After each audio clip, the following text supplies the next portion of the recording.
Hello, everyone, and welcome to the Together We Battle podcast. I am your host, Jessica, and today I have a guest with us that we actually connected through a podcast group on Facebook. So, social media can be such an incredible place if you're using it in the appropriate ways. So, tonight I would love to welcome Melissa. She has gone from IT business owner and gone through some really hard seasons, and she has come out in a whole new space in life. And I really would love for her to share a little bit about herself, and then we'll talk a little further and see where she is now. So, Melissa, welcome. Hey, thank you. Thank you for having me. I'm very excited to be here. Um, so let me, I guess, give you a little background on who I am. So I am a Gen Xer. I'm a Gen X woman. I just turned 50 last October, and I grew up it was a very middle class upbringing. I guess it turned into a middle class upbringing. When I was born, actually, we were on food stamps. My mother was, she came from a single parent home and she went to college, became a teacher. My father was an immigrant from another country. He came here to go to school. He graduated when I was about 8 years old and went on to have an amazing, amazing career.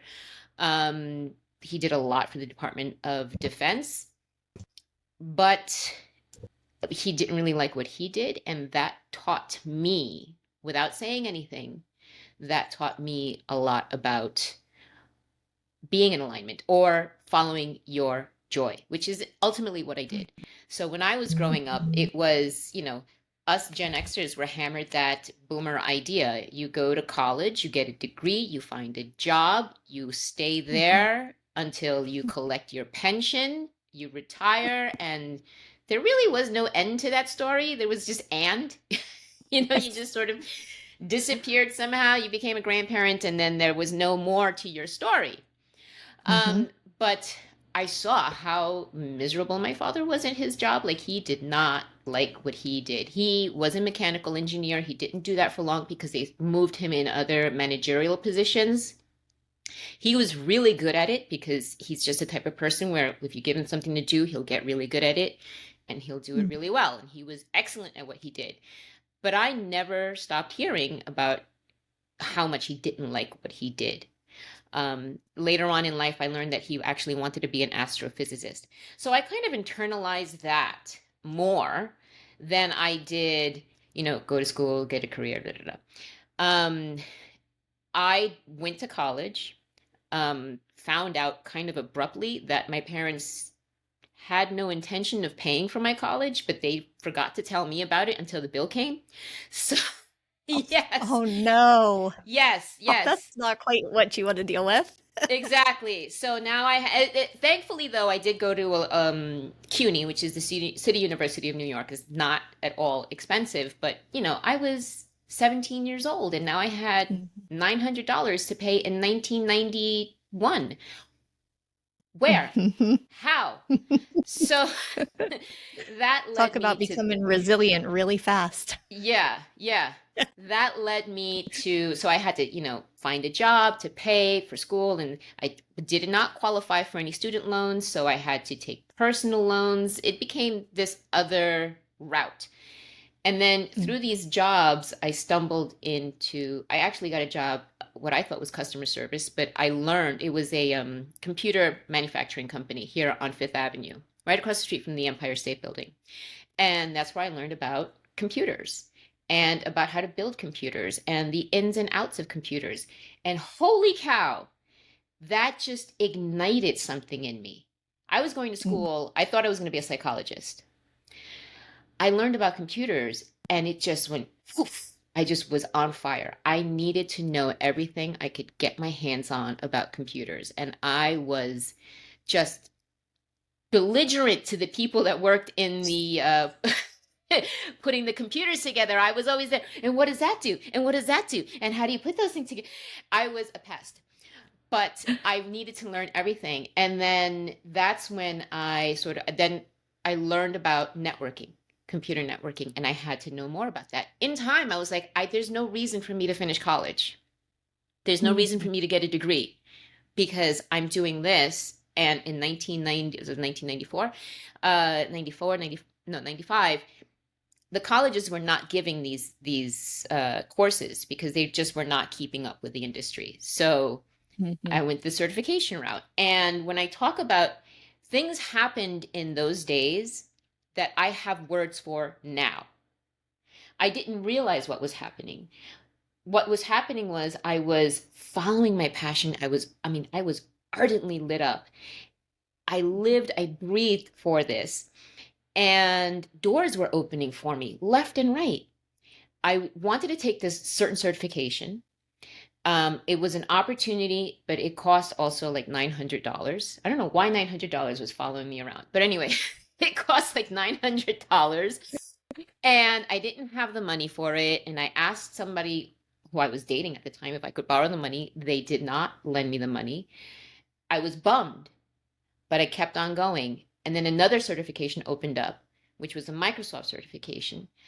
And I really wanted to take that one. But I was also kind of living my life at the same time. And I happened to move in with this new roommate who happened to have a boyfriend who happened to own a training center that was offering this new certification by Microsoft.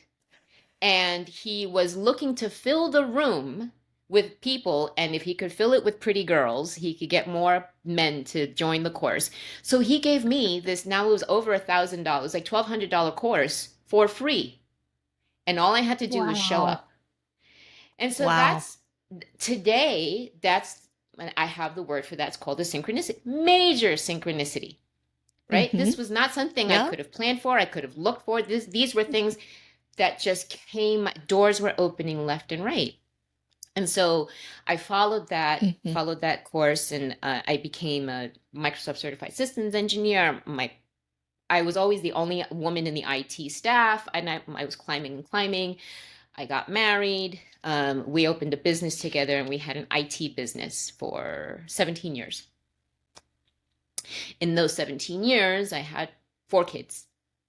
And so there was a lot of busy time. It's just, when I was in my 30s, that was just sort of like keep my head down and just keep moving, because I had to build a business and nurse 4 kids, raise 4 kids. My kids they're all bilingual. They're all super nerds. I made sure I raised the nerdiest kids, and that's what they are. And they're such good human beings too. Like, it was such an honor to raise, like, usher these humans into the world and set them forth. But it was work, it's Yeah. roll your sleeves up, do the work. Mhm. So I did that. And after about, oh, I would say 15 years, 15, almost 16 years, we came to a point where my son, who's my second child, started having these like angry outbursts, and I thought that he had anger management issues.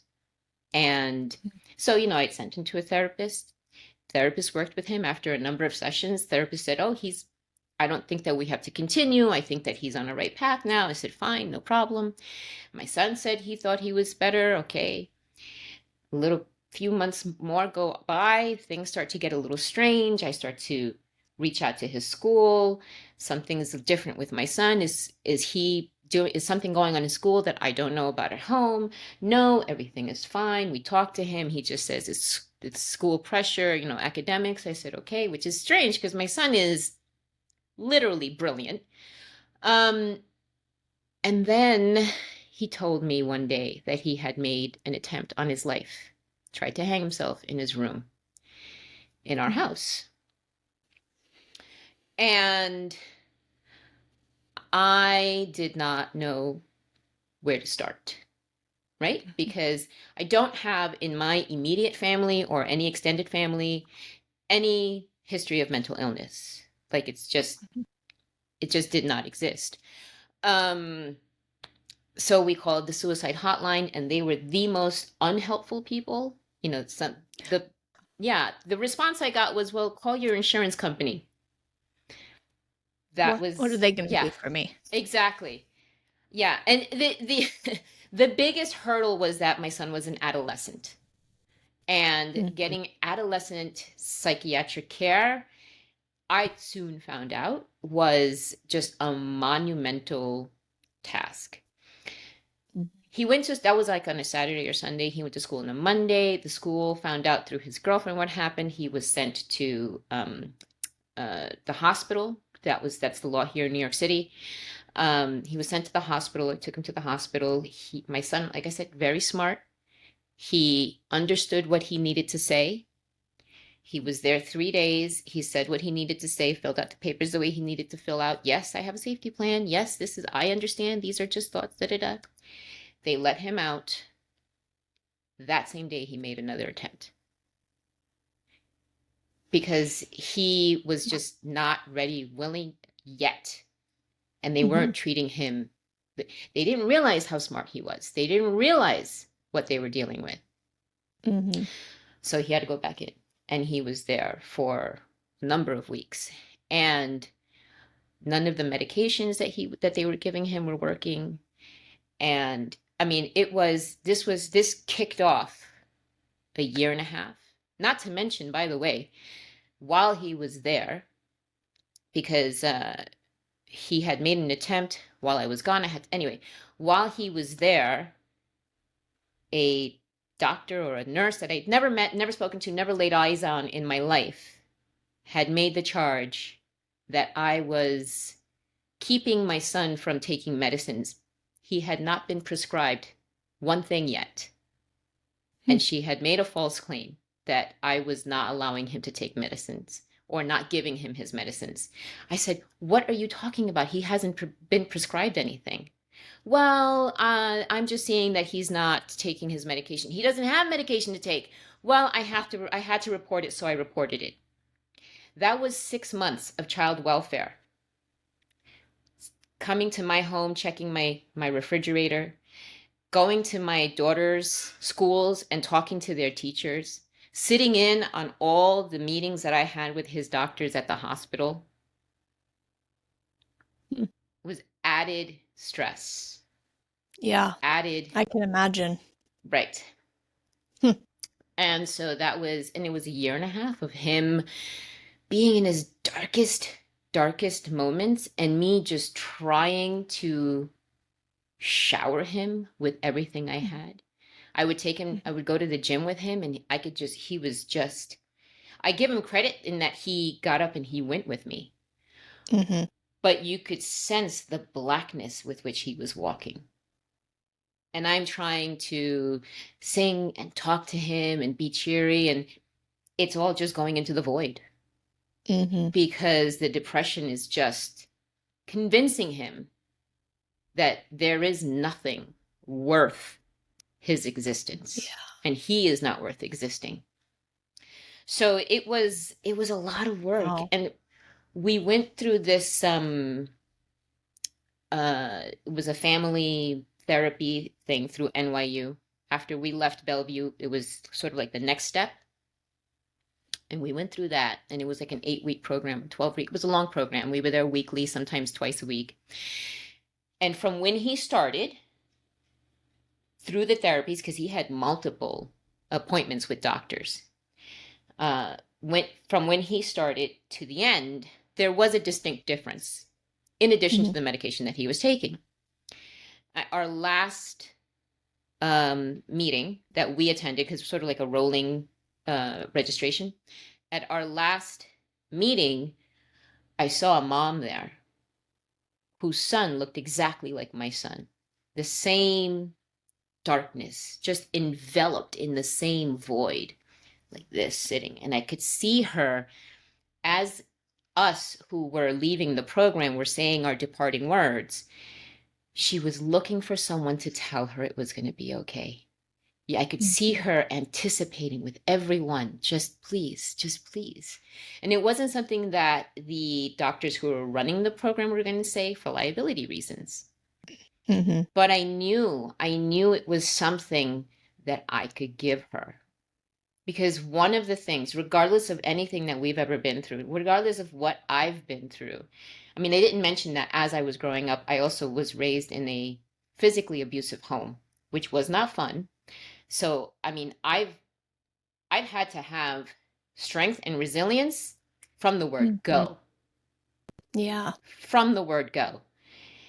And something that I've always known and something that I've told my children is everything will always be okay. Everything will Mhm. always be okay. And it sounds so simple, but it is the ruling tenet of life for us.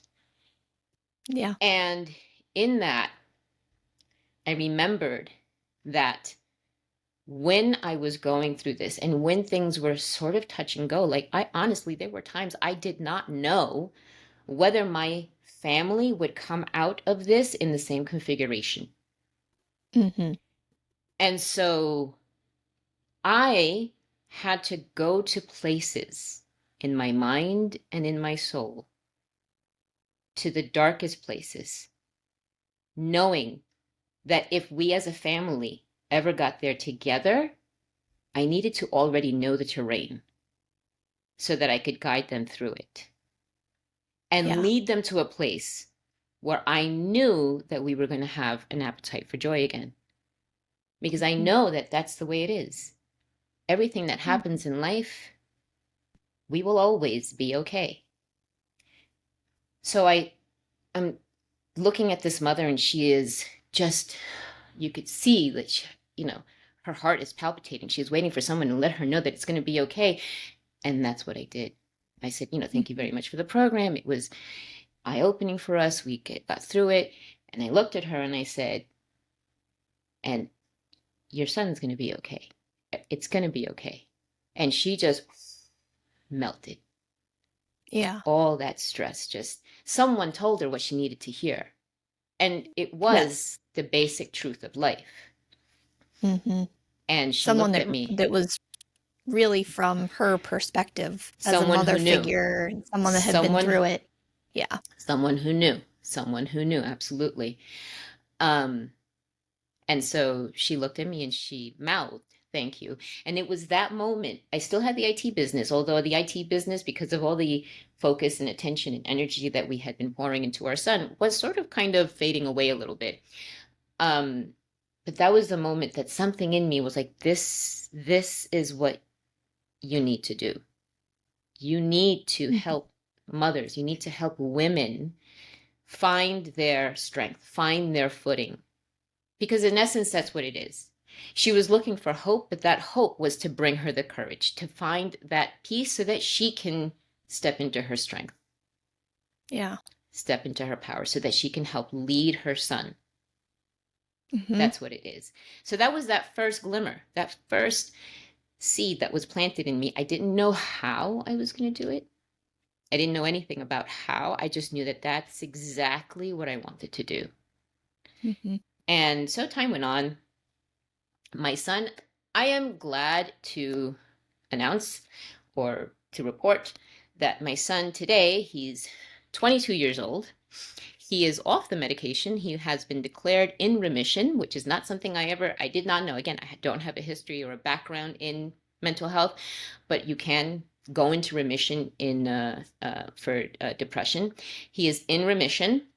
He had, at 20 years old, he named a dinosaur, published his first scientific paper. He's got a master's from Bristol, and he is now Wow. going to go get his PhD in London in paleontology.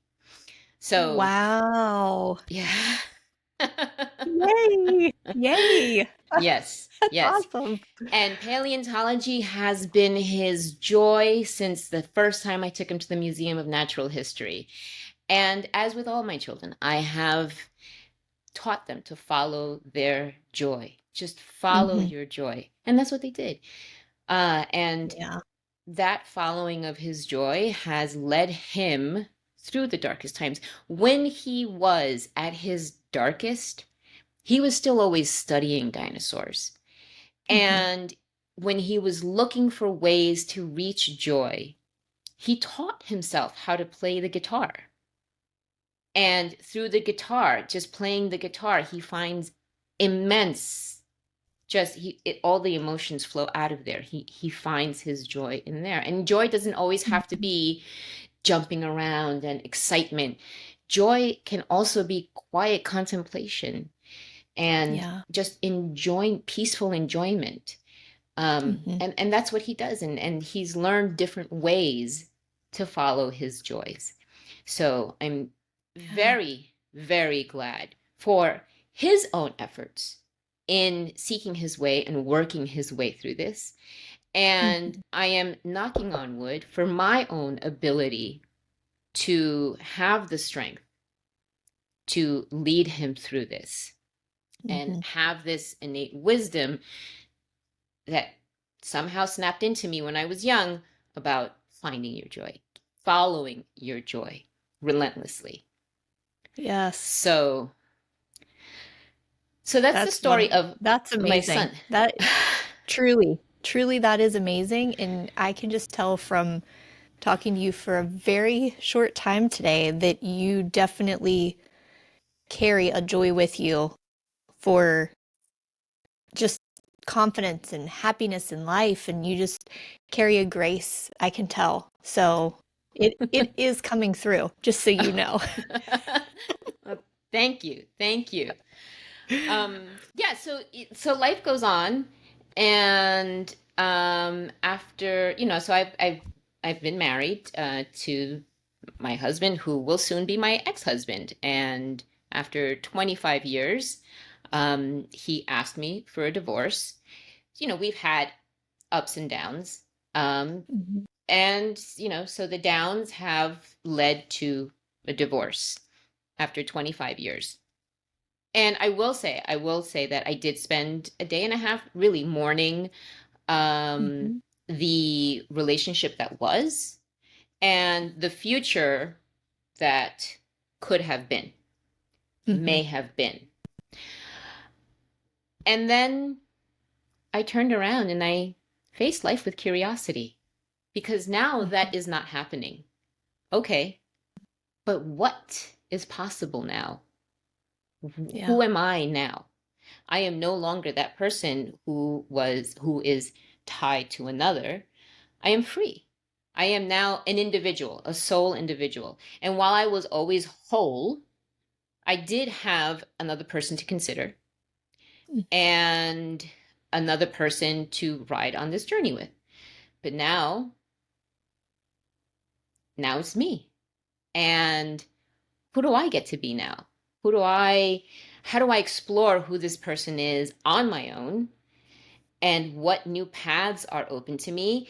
And because I had this experience when I was younger of following my joy and these doors opening and synchronicities, now a word I have for these, what I called Mhm. crazy coincidences happening back then, what is possible now? Things that I will never plan for, but that I will realize what they are when they happen. And I'm so excited to see those things.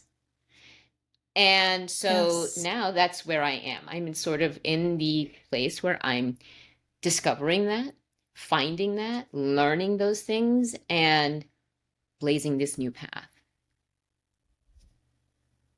So that's where I am. Well, Full of joy, wishing obviously. you all the best. That that is honestly though, you're bringing such a light to the seasons, and you're just like, hey, it's going to be okay, because you're 100% right. When you've fully aligned with who you are and you're open to it, to the opportunities, to all the question ahead, and you just say, I'm going to find joy in whatever that looks like for me, you do. You Right. continue to step forward, and the opportunities continue to come to you. And it gets to be fun. You get to have fun with it because you're like, I have no idea what's about to happen, but it's going to be okay. Right. Right. And those are the main things for me are courage, curiosity, right? First you have to have curiosity, and then you have to have the courage to follow that Hmm. curiosity. And trust. When you trust Hmm. yourself and you trust that you're going to make the right choices, because literally every choice you make is the right choice. what happens after that Mm-hmm. choice is going to be a lesson, and then it will continue you down your path no matter what. So make the choice, but make the Mm-hmm. choice Mm-hmm. that feels the most authentic to you, that feels the easiest for you.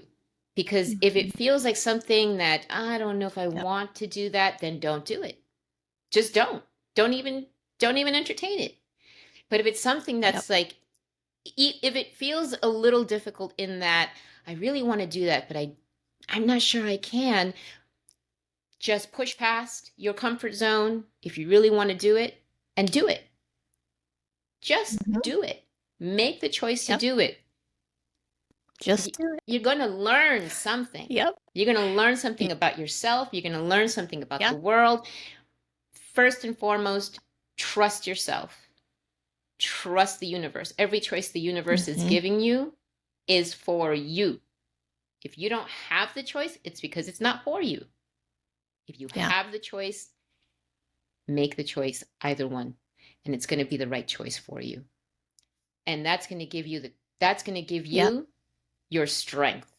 When you have that trust, that curiosity, Mm-hmm. that courage, you're going to have that strength that you're going to be able to get through anything anything that comes your Mm-hmm. way because you trust yourself. You had the curiosity, you had the courage to go through it. It's going to give you your strength. And through that strength, you're going to have the power. When you have the strength to say, I know I can do this, you're going to have the power to get up and do it. And it's an amazing feeling. Yeah. It's an amazing feeling when you have that power and when you see yourself doing it, when you feel yourself doing it.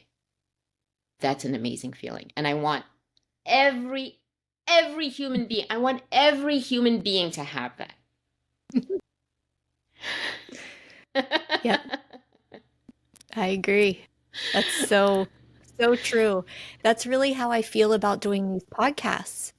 I feel like I just took a messy step and I was like, I'm gonna give it a try and see what happens. If it doesn't work, we'll pivot, go another direction, but I love it so much. It brings such joy. So I completely can understand exactly what you're saying. I love that. It's amazing. So, what do you think now? What do you see yourself moving towards, or where do you feel most open? Where do you think you're headed next?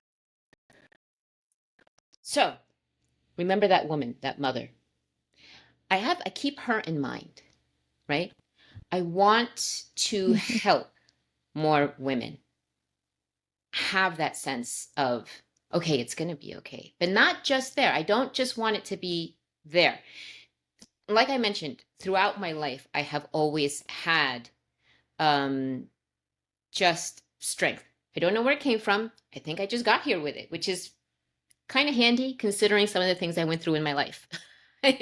I showed up with an amount of strength that allowed me to call up a certain amount of power.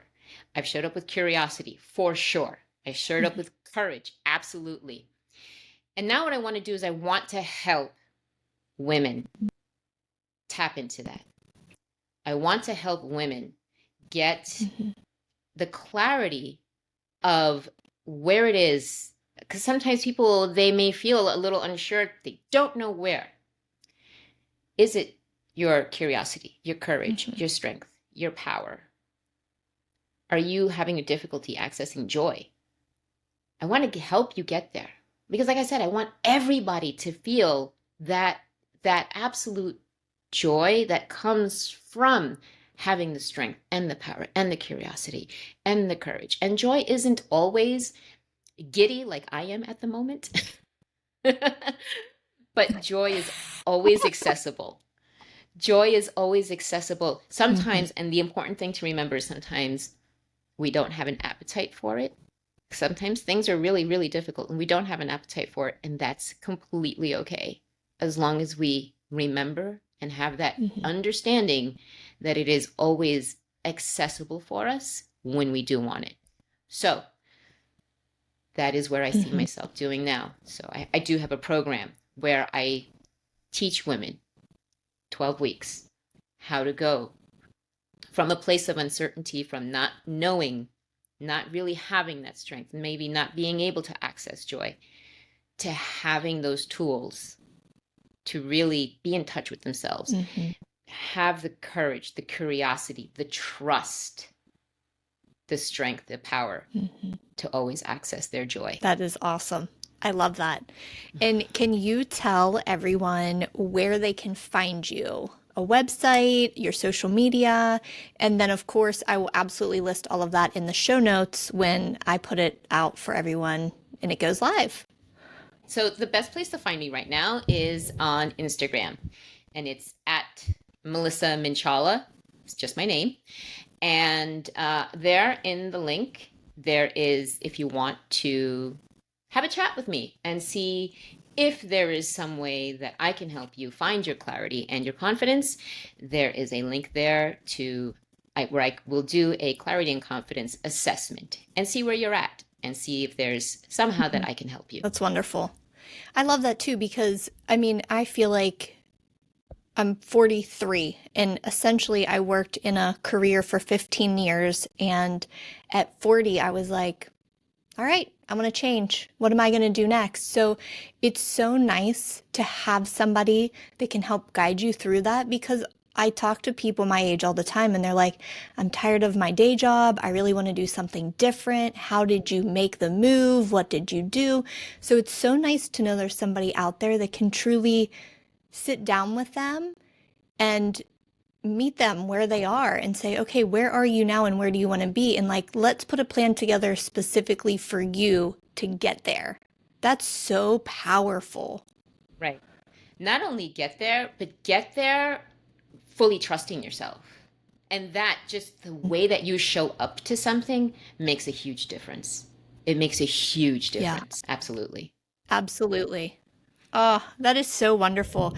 Do you have any other tips or maybe like a quick win that you could share with our listeners that might be helpful to them as they kind of move through the next few weeks? So, let's see, a couple of things. Okay.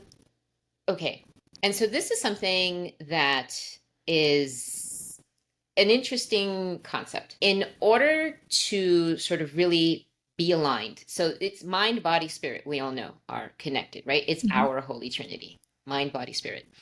And if we want to find alignment between the three, we have to first really connect with our body. We have to start with our body because that's the vehicle that we are in, that we are using in this plane of existence, right? And so if you are starting to feel, and this I did a lot when I was going through the roughest part with my son, I would find that, when I had a lot going on, like he had another episode and my daughters are, because I had 3 daughters at home that also needed my attention, but I was so focused here. There was imbalance, and that was causing me a level of distress almost. Not almost, it was. And I didn't, there was my daughters, there was my son, there was the business, there were all these things that were calling me, just was so overwhelmed. And I breathed.